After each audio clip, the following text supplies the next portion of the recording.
A tech company called Vava reached out to me recently and asked me to review their Chroma gaming mouse. Typically, when I get an unsolicited email from a tech company I've never heard of asking me to review one of their products, I get a little skeptical. So I did my research and I found that Vava is a legitimate tech company that specializes in consumer electronics. They sell everything from desk lamps to onboard dash cams. But their PC peripherals are what really caught my attention, and I was surprised to find they only have a single gaming mouse available. For $30, does the Vava Chroma gaming mouse deserve a spot on your desk? Or are you better off buying something from a more reputable brand?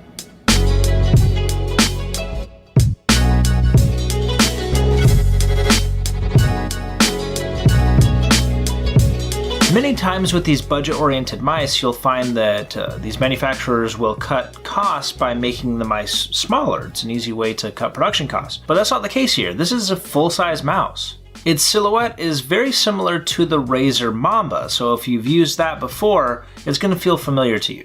It also has this Lamborghini styling going on in the front. It looks like there's these air extractors or these intakes similar to what you'd find on an exotic car. It's aggressive, but it's still subtle enough that it doesn't call too much attention.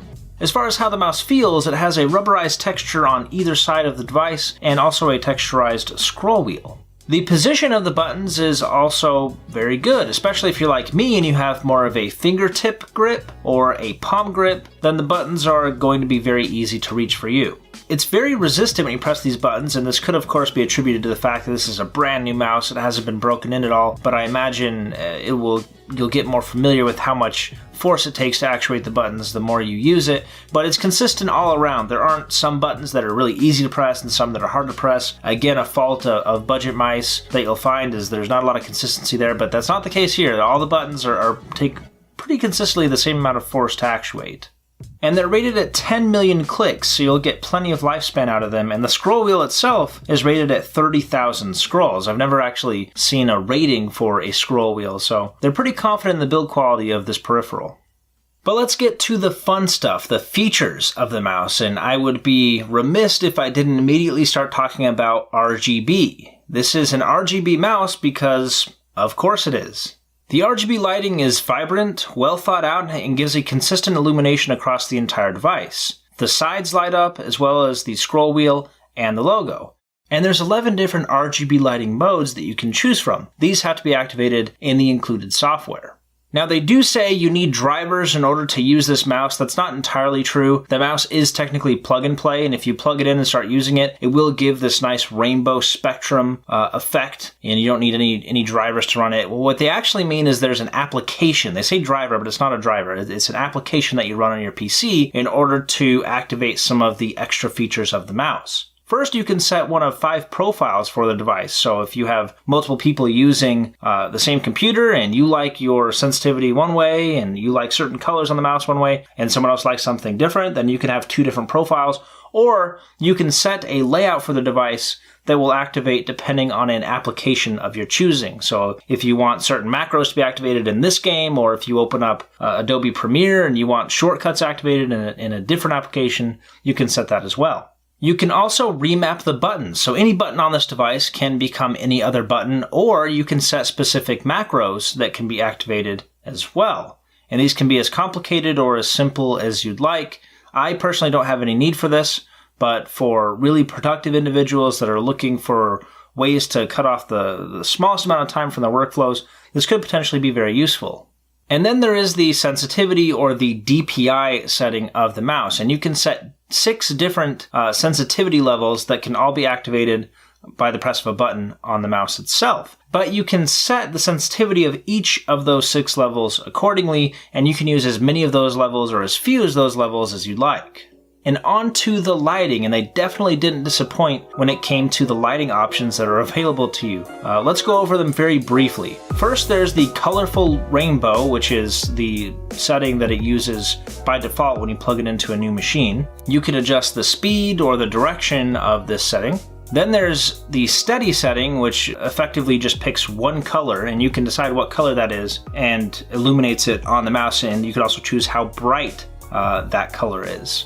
And then there's a breathing effect, and you can select just one single color that will breathe, and you can also set how fast or slow that breathing effect is, or you can select from several colors and it will breathe one, and then the next, and then the next, and you can choose the color and also what order those come in. Then the tail option does this really cool effect where the color will move down the mouse and back up to the top and illuminate the scroll wheel and the logo. Neon is another popular setting. Unlike rainbow, which moves the color down the spine of the mouse in a spectrum of color, the entire mouse changes color simultaneously. So the entire sides and the scroll wheel and logo all change color together. Colorful Steady is for those that want to customize the color of various segments of the mouse. By default, it's extremely vibrant. You have a wide spectrum of colors here, but you can adjust those so you can make some sort of pattern, or if you have your favorite sports team, you can adjust sections of the mouse to illuminate in your favorite sports team's colors. It's all really up to your imagination. Flicker is a fun one because it will transition between two colors, kind of like an old marquee or neon sign. In this example, I'm using a pink and green fluctuation, which gives a really sharp contrast. And if you suffer from epilepsy, this setting is probably not for you. Response is the setting that means it will respond with a color when you click the mouse. And again, this can be just a single color, or it can transition between multiple colors, or you can set it to random if you just want it to illuminate in a random color every time you click it. And you can also choose how long that color stays illuminated after a button has been clicked. Flow is a setting that's a little bit difficult to capture on camera. It's much more visible in person. So if I move the camera out of focus, you can see it a little bit more clearly. Essentially, it's one color at a time, and it will make a light and dark spot that moves down the device, kind of like in a wave fashion. Colorful Wave is exactly what it sounds like. It's various colors that move down the device, and you can adjust the speed and other adjustments to the setting as well. Unidirectional Tail is similar to Tail, except instead of moving down the device and then back up, it just moves one direction over and over and over. And then of course there's, I think, what some of you may consider to be your favorite RGB setting, and that is off. No RGB whatsoever. Now I'm someone who doesn't like, covering everything in RGB, but I think it'd be kind of a waste to not do something with the lighting that's included with this mouse. I'm actually really surprised at the number of settings, lighting settings especially, that you have control over in a mouse that costs just $30. There are other mice out there that are a much higher price bracket that don't give you nearly this level of customization. And then after lighting, there are parameters, and here you can adjust the mouse sensitivity, and keep in mind this is not DPI, this is the software sensitivity of the mouse. You can also adjust the scrolling speed, and then also the speed required to actuate a double click.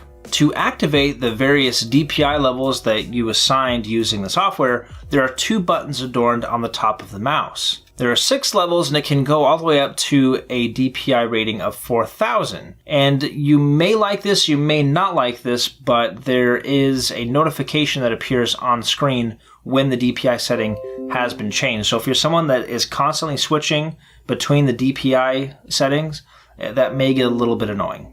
Going back to the physical mouse, you can see these aluminum alloy pads that are on the bottom, and these are very low resistance. If you have a cloth surface especially, this works really well. And it also includes a 2.1 meter braided cable, which we always appreciate those braided cables, and it also includes a Velcro strip to keep the cable out of the way, because it is a decently long cable. I think most people don't need it to be that long, so you can kind of bunch it up in the middle and use that Velcro to keep excess cable from getting in the way. And then the USB connector is very well reinforced. It's definitely not going to fall apart, especially if you have to move your setup around a lot and you're constantly unplugging various devices.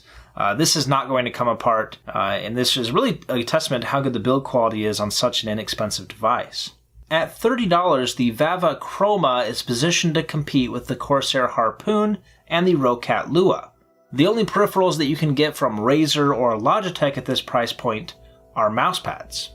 Given the impressive price to performance ratio of this mouse, it's easy to overlook some of its shortcomings. Now, I'm not going to sit here and pretend that the Vava Chroma can outperform the likes of the Logitech G502 or the Razer Mamba, but it does make a compelling argument for budget RGB mice. Well, thank you guys so much for watching. If you found this video enjoyable and or insightful, then please consider giving it a like. Also consider subscribing so you can know when future content is available. And if you want to get your hands on this very mouse, the one I used in this review, then please follow the links in the video description below. That will tell you everything you need to know to enter a giveaway to earn this mouse. And if you missed the opportunity to earn this mouse, there's also a link down there on Amazon where you can find it. Again, it's only $30, but if you want a chance to win it for free, again, it's down there in the video description. Also consider watching these other previous videos that we've released on other gaming peripherals, mice, keyboards, Xbox One Elite controller, a ton of headsets. We've done a lot of those recently. So if you want to know my take on a lot of those peripherals, watch those videos, like those as well, enter that giveaway, and I will catch you guys in the next one.